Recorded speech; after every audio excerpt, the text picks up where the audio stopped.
Quranda elektronun yük dəyərinə işarə olunmuşdur. Elektron nədir? Maddə, hər şey atomlardan ibarətdir və bu atomlarda mərkəzdə proton və neytron və ətrafda elektronlar var. Elektron hər yerdədir, həyatımızın hər nöqtəsindədir. İlk öncə Google-a elektron yazırıq.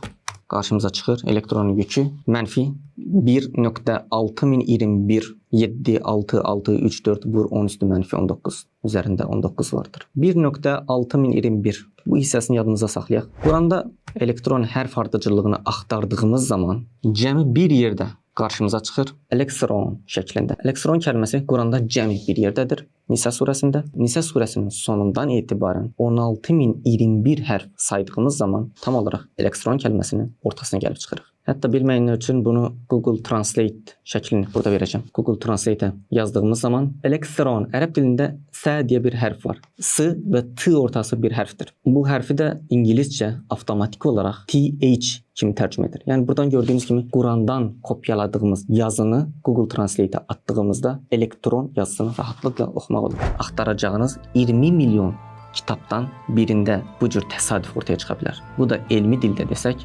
5.5 sigma dəyərindən daha yüksək dəyərdir. Və yenə elmi metodologiyada bu təsadüf olaraq qəbul olunmur.